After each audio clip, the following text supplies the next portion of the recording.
Fresh Ellsworth is my hero. Like, I try every day in this position I'm in to embody everything I've learned about his life, the sacrifices he made. I'm fortunate. I don't have to put my life on the line. I wasn't stabbed, I wasn't beaten, my house wasn't bombed. All that happened to him. But all that happened to him has put me in a position to have this interview with you as mayor of the city of Birmingham. I think when things happen in our country, our state, our city, people cry out. We might not like the way they respond in crying out sometimes. We may not like the fact that they destroy things, but the whole idea of me walking into that crowd was to really be in a position to empathize with our people and to say, listen, this is not the way to go about this. Because I empathize with what you're wanting to do, because I understand the moment we're in our country, give me an opportunity to lead and do something about it.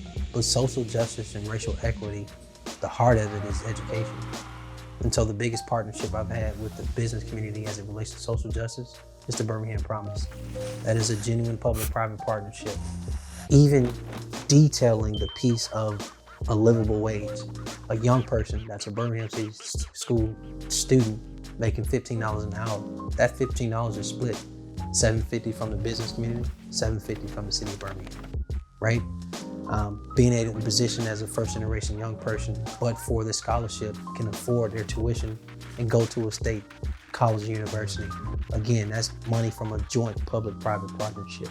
Looking the business community in the face and saying, you are now in an opportunity as it relates to how you do business, who you do business with, to make that public, related to Black-owned business, women-owned business, minority-owned business. And over the next 6 months, we're going to go public with this information. We're not telling you have to participate in it, but here are the other businesses participating in it. Maybe you should as well. These conversations of racial equity have made their way to the boardroom. They made their way all the way down to the ground level between Black and white coworkers and colleagues. But now let's make something tangible from that conversation. And dear corporate Birmingham, this is what we challenge you to be a part of. Those who identify with the party are Democrats, including our elected officials, although we're nonpartisan.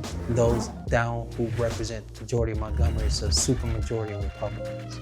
There are many things I do on the economic development front that requires me to govern with an open hand, not a clenched fist, and separate party. Because what's one of my top priorities in this city? I gotta get people employed.